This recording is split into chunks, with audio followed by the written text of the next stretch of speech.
stem cell technology that Peter and I are investing in. It's called SCNT, which takes the egg of a young, perfect woman specimen, takes the egg and takes out the nucleus and puts our DNA in the nucleus.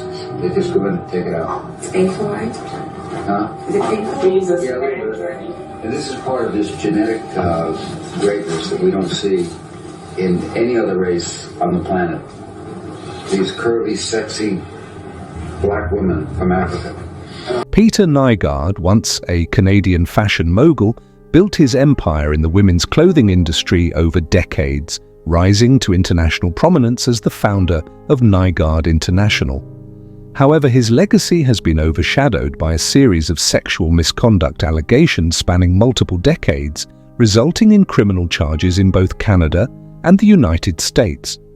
You girls have a kind of a monopoly on this genetic perfection, and we want some of that.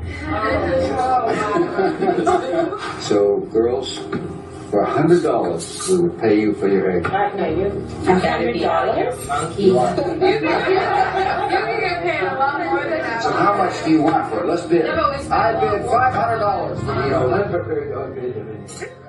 Nygard's success in the fashion world began in 1967 when he purchased a 20% stake in a women's clothing manufacturer in Winnipeg, Canada. He eventually bought out the business and transformed it into Nygard International. The company specialized in affordable women's apparel, with its headquarters in Canada and retail stores across North America. By the early 2000s, Nygard International was thriving, with Peter Nygard as its charismatic and flamboyant leader, often hosting lavish parties at his luxurious estates in the Bahamas and other high-end locations. He became known for his extravagant lifestyle, which attracted attention to both his personal life and his company. However, behind the glittering facade, there were dark allegations of abuse and exploitation. Beginning in the 1980s and continuing into the 2000s, several women came forward with disturbing stories about Nygard's behavior. Many of the women accused him of sexual assault, claiming that they had been lured to his private properties, often under the guise of business opportunities or glamorous parties, only to be assaulted once isolated from the public eye. The case that ultimately led to Nygard's 2023 conviction centered on incidents that took place at his company's Toronto headquarters. Multiple women accused Nygard of sexually assaulting them during this time, and after years of investigations and court proceedings, Nygard was found guilty on 4 counts of sexual assault. He was acquitted of a 5th charge and 1 count of forcible confinement.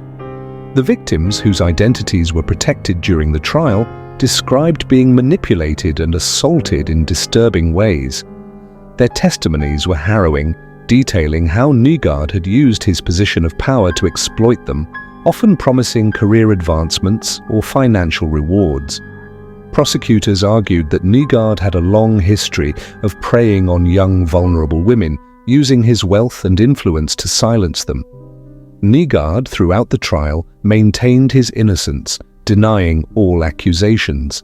His defense team argued that the encounters were consensual and claimed that the accusations were part of a coordinated effort to tarnish his reputation. Despite these claims, the jury ultimately sided with the prosecution, finding Nygard guilty of the majority of charges against him. In November 2023, Nygard's trial came to an end when he was sentenced to 11 years in prison. This marked a dramatic fall from grace for the former fashion mogul, whose empire had already begun to crumble in the years leading up to the trial. After his arrest in 2020, Nygard International faced public backlash, leading to financial difficulties and the closure of several stores. His arrest had initially been under the Extradition Act in Canada, following a request from the US authorities regarding separate charges of sex trafficking and racketeering. These charges, connected to allegations in the US, painted an even more damning picture of Nygard's behavior over the years. The US charges accused Nygard of running an international sex trafficking ring, using his company as a front to recruit young women and girls for exploitation.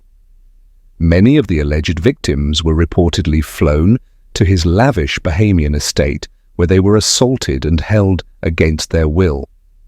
The accusations included grooming, manipulation, and physical abuse, with Nygard using his wealth to shield himself from accountability. While the Toronto case was the first to reach a conclusion, Nygard still faces these serious charges in the US, and legal experts predict that more cases against him will follow in the coming years.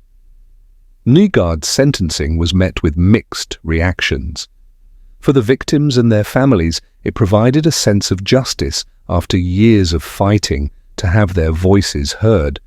However, many believed that the 11-year sentence was not sufficient, given the gravity of the crimes and the number of women affected. Some pointed out that at 82 years old, Nygard's age and deteriorating health meant that he may never serve the full sentence, raising questions about whether true justice had been served. During the sentencing hearing, Nygard's defense team highlighted his medical conditions, including type 2 diabetes, heart problems, and deteriorating vision, asking for leniency due to his age. However, the court ultimately decided that his crimes warranted a significant prison term, and Nygard was led away in handcuffs to begin his sentence.